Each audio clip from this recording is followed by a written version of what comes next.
तो पिछली वीडियो में हमने देखा था कि कौन कौन से इंजीनियरिंग मटेरियल्स होते हैं।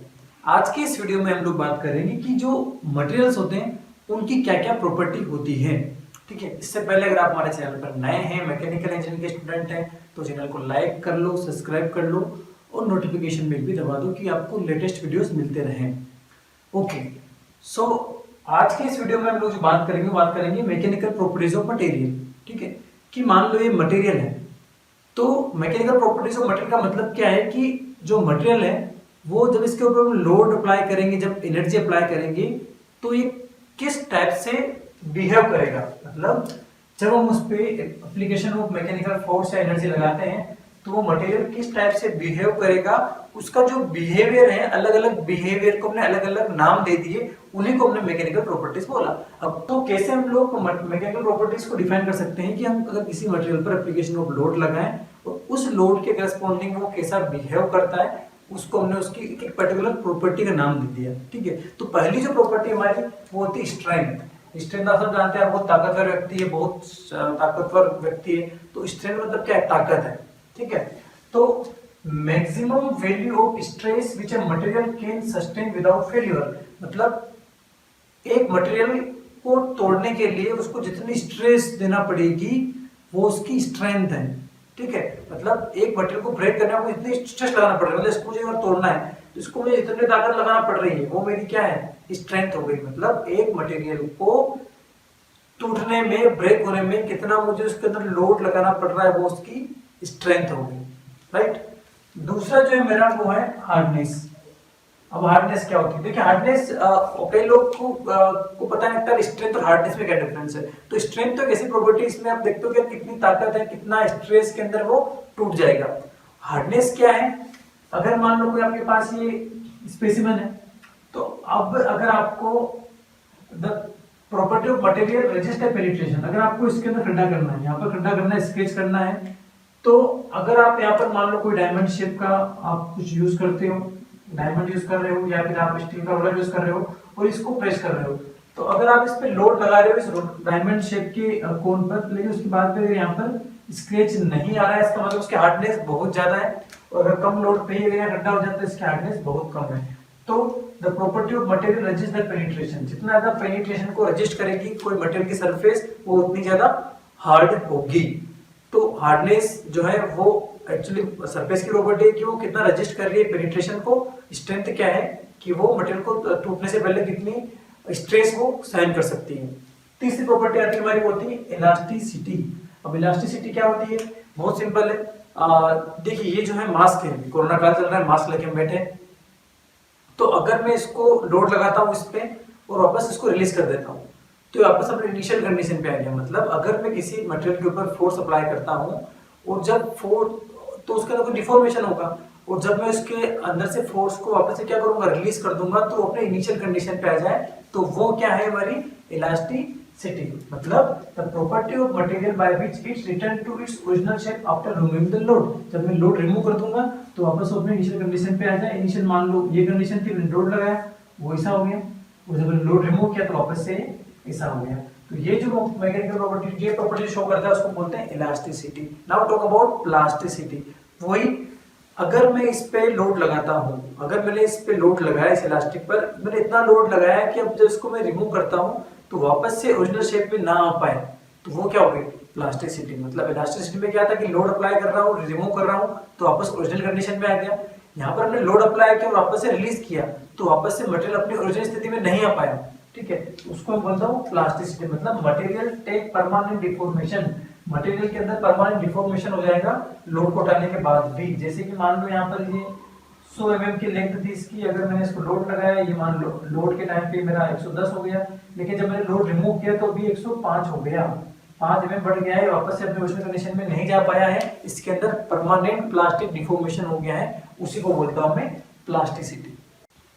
तो अगली जो प्रॉपर्टी हमारी वो है हमारी मेलिएबिलिटी। मेलिएबिलिटी मतलब क्या, the property of material which it can convert to thin sheets. मतलब ऐसी प्रॉपर्टी मटेरियल की कि जब हम उसको हैमरिंग करें, जब उस पर हथौड़ा हम लगाएं, तो क्या हो कि वो थिन शीट पतले चद्दर्स में कन्वर्ट हो जाए। जितने भी आपके चद्दर्स होते हैं, आपने देखा होगा जो लोहे के चद्दर्स होते हैं, वो सभी क्या होते हैं, मेलिएबल होते हैं। उनकी प्रॉपर्टीज क्या होती है, मेलिएबिलिटी, जब आप किसी चीज पर हैमरिंग करें तो उसको ठोक ठोक कर अगर हम लोग उसको अगर चादर के फॉर्म में कन्वर्ट करते हैं फिर भी वो ब्रेक ना हो, ब्रिटल ना हो, तो उस प्रॉपर्टी को हम लोग बोलते हैं मेलिएबिलिटी। तो मान लो कोई आकर आपका रॉ मटेरियल था, इस पर आपने हैमरिंग करना स्टार्ट की, तो हैमरिंग करने के बाद क्या होगा, ये आपका पतली चादर में कन्वर्ट हो गया।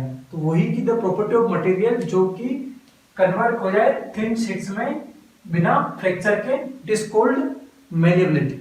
ठीक है, समझ में आ गया होगा आपको। जो चादर्स होते हैं, जितने भी बारीक बारीक जो पतली शीट्स बनती है, उन सब मटेरियल्स की प्रॉपर्टी क्या होती है, वो मेलिएबल होते हैं। हम लोग ऐसे रॉ मटेरियल यूज करते हैं वहां के लिए जो मेलिएबल हो।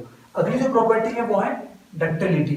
डक्टिलिटी आप लोग सब जानते होंगे कि the property of material by which it can drawn into thin wire without any rupture. मतलब अगर मान लो कोई रोड है, ये कोई रोड है ना, अब इस रोड पे अगर मैं फोर्स लगाता हूं तो ये बिना टूटे ही पतले पतले वायर्स में कन्वर्ट हो जाए। ठीक है, मतलब जो ये आपका जो रॉ मटेरियल आता है वो तो पूरा एक रोड के फॉर्म में आता है। तो हम लोग क्या करते हैं, डाई के तो उसको खींचते हैं, डाई के अंदर वो जाता है तो उसका क्रोशेट एरिया कम हो जाता है, फिर डाई के अंदर जाता है फिर क्रोशेट एरिया कम हो जाता है। तो कहने का मतलब ये कि अगर मैं इस मटेरियल को टेंसाइल फोर्स लगा के खींचता हूँ तो ये पतला वायर में कन्वर्ट हो जाए बिना टूटे।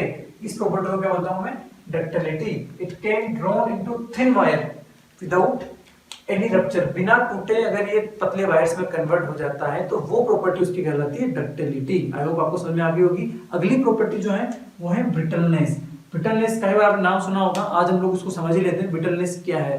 तो ऐसी प्रॉपर्टी जिसमें deformation takes place by the external load and it fails to rupture.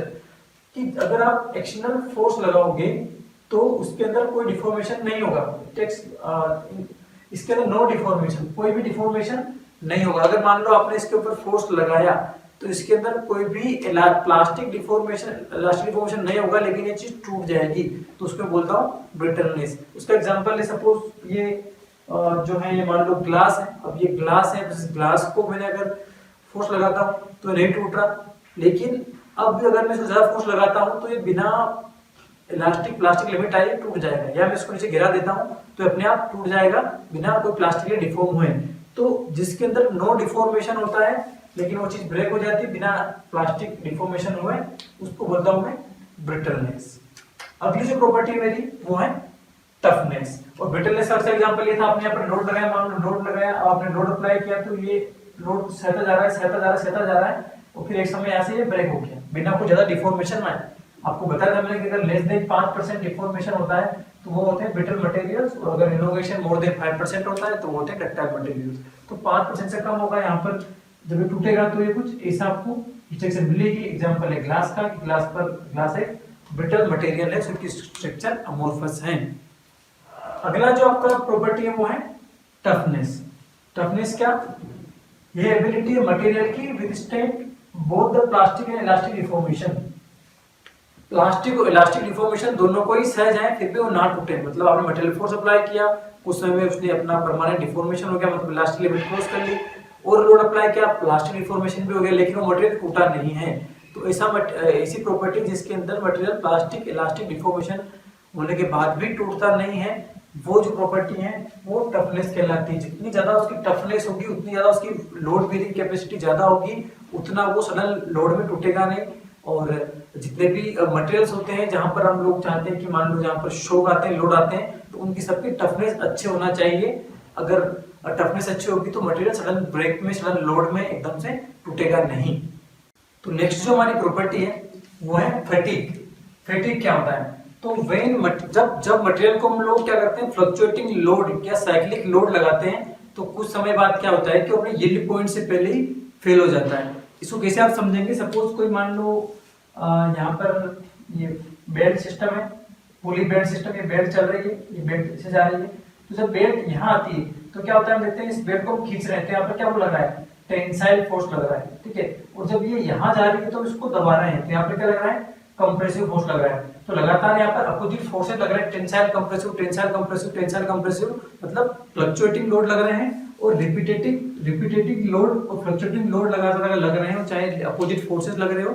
तो रिपीटेटिव फोर्स के कारण क्या होगा कि एक समय ऐसा आएगा कि मटेरियल अपना जो पॉइंट था, सपोज कोई मटेरियल हमने डिजाइन किया जो 50 न्यूटन पे फेल होने वाला है, लेकिन ड्यू टू उस पे साइक्लिक लोडिंग लग रही है तो वो क्या होगा, उसके लोडिंग से पहले ही मतलब यील्ड पॉइंट से पहले ही वो 40 से 30 पे ही फेल अगर हो जाता है तो वो क्या होता है, फैटिग के कारण फेल होता है।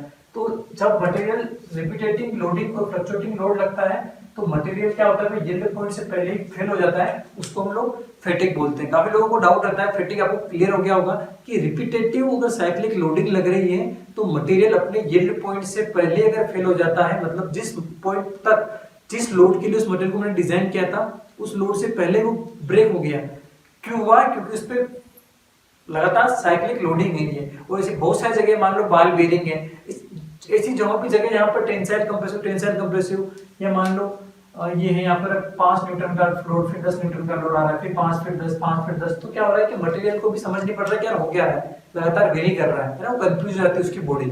और कंफ्यूज होने के कारण क्या, जैसे मान लो आप सर्दी में जाते हो, फिर गर्मी, फिर सर्दी, सुबह गर्मी शाम को ठंड, तो आपको सर्दी हो जाती है, तो आपकी बॉडी समझ नहीं पाती कि यार कैसे एकदम से इतना चेंजेस आ रहा है, और आप जल्दी आपकी लाइफ कम हो जाती है।